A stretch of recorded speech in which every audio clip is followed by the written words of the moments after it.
Welcome to Barbara's Bulletin, the podcast where we bring you the latest news and updates from around the world. We have a lot of exciting stories to share with you, but first, let's dive into our top story.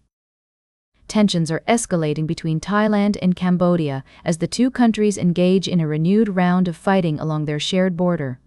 The conflict has been ongoing for months, with both sides accusing each other of aggression and territorial violations. Despite efforts by international mediators to broker a peace deal, the situation remains volatile, with reports of clashes and casualties emerging regularly. At the heart of the dispute is a long-standing border demarcation issue, which has been exacerbated by nationalist sentiment on both sides. The Thai government has stated that it will not negotiate with Cambodia or accept any outside offers to mediate for the time being, while Cambodia has said it is ready to talk at any time. The situation is further complicated by the involvement of other regional players, including China, which has close ties with both countries. The United States had previously played a role in brokering a peace accord between the two nations, but its leverage may be limited this time around. Analysts say that the rising pitch of nationalist feelings on both sides will make it harder to bring a quick end to the fighting. They also note that any lasting settlement will require direct military-to-military talks, encouraged but not necessarily mediated by other governments. As the situation continues to unfold, we'll be keeping a close eye on developments and bringing you updates as more information becomes available. The conflict has significant implications for regional stability and global trade, and we'll be exploring these issues in more depth in future episodes. We'll be right back with more of today's top news on Barbara's Bulletin. Welcome back to Barbara's Bulletin. We're continuing our conversation about some of the most pressing stories of the day.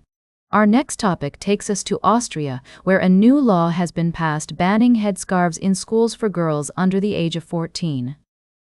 This move has sparked intense debate, with supporters arguing it's a step towards gender equality and critics claiming it targets Muslim girls and could be unconstitutional. The Austrian government, led by a conservative coalition, says this law is designed to protect young girls from oppression and ensure they have equal opportunities. However, opponents argue that it unfairly singles out Muslim students and may fuel anti-Muslim sentiment in the country. The official Islamic community in Austria has expressed strong opposition, stating that the ban violates fundamental rights and will stigmatize and marginalize Muslim children. It's worth noting that a similar ban was struck down by the Constitutional Court in 2020 because it specifically targeted Muslims. The government claims to have taken steps to avoid this issue with the new law, but it remains to be seen whether it will pass muster with the court.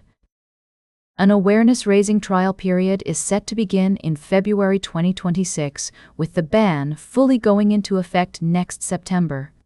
As we consider this complex issue, it's essential to approach it with nuance and understanding. On one hand, the desire to promote gender equality and protect young girls is admirable. On the other hand, any policy that potentially discriminates against a specific religious group must be carefully examined. The impact of such laws on social cohesion and individual freedoms cannot be overlooked.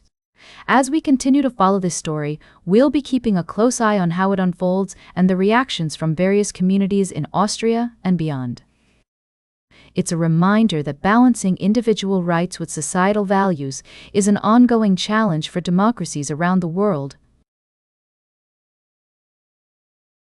Welcome back to Barbara's Bulletin. As we wrap up today's show, let's take a closer look at the latest developments in European politics and migration policies. Hungarian Prime Minister Viktor Orbán has been making headlines with his comments on introducing a presidential system, but his government spokesman has denied these reports, calling them leftist fake news routine. Meanwhile, Orbán has expressed support for the new U.S. administration's views on Europe, stating that he agrees with the assessment of the continent's weaknesses. In other news, Denmark is being seen as a potential model for Europe's new asylum and migration policies. The country's approach prioritizes certain groups over others when it comes to human rights, and some experts believe this could be a way forward for other European nations. However, this has also raised concerns about the potential narrowing of the definition of inhuman and degrading treatment in the European Convention on Human Rights. As the transatlantic alliance continues to evolve, European countries are reassessing their security ties with the U.S. Despite the challenges, many experts agree that the bond between the two remains strong, rooted in history, culture, trade, and military cooperation. In conclusion, Europe is at a crossroads, navigating complex issues like migration, security, and political alliances. As we move forward, it's essential to consider multiple perspectives and strive for fairness and balance in our discussions. That's all for today's Barbara's Bulletin. Remember to like, share, and subscribe, and until next time, stay engaged.